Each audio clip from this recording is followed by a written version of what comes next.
കർത്താവായ യേശുക്രിസ്തുവിൻ്റെ അതിവിശുദ്ധ നാമം വാഴ്ത്തപ്പെടുമാറാകട്ടെ.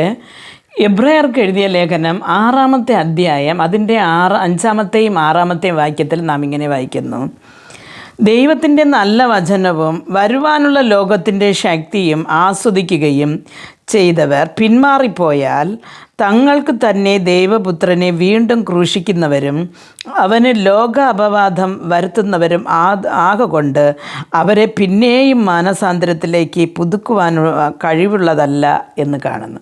പ്രിയ ദൈവമക്കളെ, മാനസാന്തരപ്പെട്ടവർ എന്ന് പറഞ്ഞാൽ ദൈവസന്നിധിയിൽ വന്ന് ദൈവം ചെയ്ത നന്മകളെ നാം പ്രാപിച്ചുകൊണ്ട് നാം വീണ്ടും നന്മ നാം ചെയ്യാതെ ദൈവസന്നിധിയിൽ നിലനിൽക്കാതെ നാം പിന്മാറിപ്പോകുകയാണെങ്കിൽ ഒരിക്കലും അവരെ ദൈവസന്നിധിയിലേക്ക് വീണ്ടും തിരിച്ചു കൊണ്ടുവരുവാൻ പറ്റുകയില്ല എന്ന് പറയുന്നു.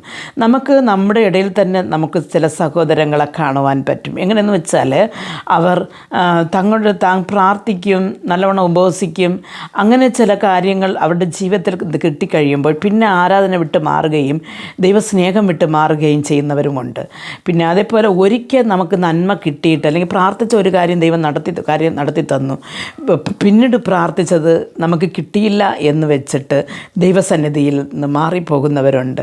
പ്രിയ ദൈവമക്കളെ, മക്കൾക്ക് നാം എല്ലാം നല്ല ദാനങ്ങളാണ് കൊടുക്കുന്നത്. അല്ലെങ്കിൽ മക്കൾക്ക് നമുക്ക് എന്ന് പറഞ്ഞാൽ എല്ലാം ചോദിക്കുന്നത് എല്ലാം നാം കൊടുക്കത്തില്ല.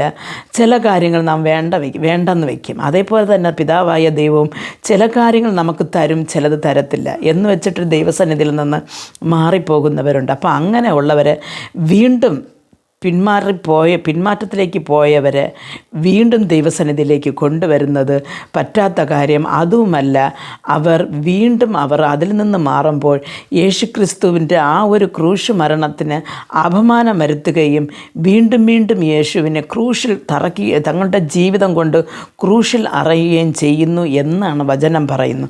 പ്രിയ ദൈവമക്കൾ, അപ്പോൾ നാം നമ്മുടെ സ്വഭാവങ്ങൾ കൊണ്ട് അല്ലെങ്കിൽ നമ്മുടെ പിന്മാറ്റം കൊണ്ട് നാം വീണ്ടും ദൈവത്തെ ക്രൂശിൽ തറയ്ക്കുക ചെയ്യാതെ അല്ലെങ്കിൽ യേശുവിനൊരു അപമാനം വരുത്താതെ നാം ദൈവസന്നിധിയിൽ തന്നെ ഉറച്ച് നിൽക്കണം എന്ന് പൗലോസ് പറയുകയാണ്.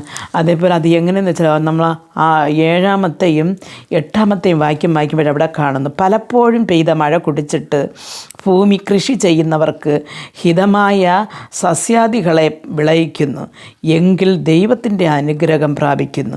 മുള്ളും ഞെരിഞ്ഞലും മുളപ്പിച്ചാലോ അത് കൊള്ളരുതാത്തതും ശാപത്തിന് അടുത്തതും ആകുന്നു.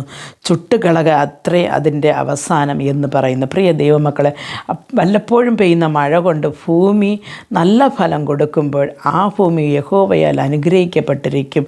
ഇല്ല, അത് മുള്ളും പറക്കാറയുമാണ് കൊടുക്കുന്നു എങ്കിൽ അതിന് നമുക്കറിയാം മുള്ളൊക്കെ ഉള്ള സ്ഥലങ്ങളിലാണെങ്കിൽ വെയിൽ സമയത്ത് എല്ലാം കൂടെ കൂട്ടിയിട്ട് തീയിട്ട് കളയും. അതേപോലെ തന്നെ സന്നിധിയിൽ നിന്ന് നന്മ പ്രാപിച്ച നാം അതിൽ നിലനിന്ന് ദൈവരാജ്യത്തിനൊത്ത ഫലം കൊടുത്തില്ല എങ്കിൽ കർത്താവ് നമ്മെ നശിപ്പിച്ച് കളയുമെന്ന് ഈ വചനത്തിൽ നിന്ന് പറയുന്നു. നല്ല ഫലം കൊടുക്കുകയാണെങ്കിലോ ദൈവസന്നിധിയിൽ ദൈവത്തോടു കൂടെ നമുക്ക് ഇരിക്കുവാനും കഴിയും. അതുകൊണ്ട് പ്രിയ ദൈവമക്കളെ, നമ്മുടെ ഈ അല്പകാലത്തെ ജീവിതത്തിൽ ദൈവത്തിന് വേണ്ടി ജീവിപ്പാൻ കർത്താവ് നമുക്ക് ഓരോരുത്തർക്കും കൃപ നൽകട്ടെ. പ്രാർത്ഥിക്കാം.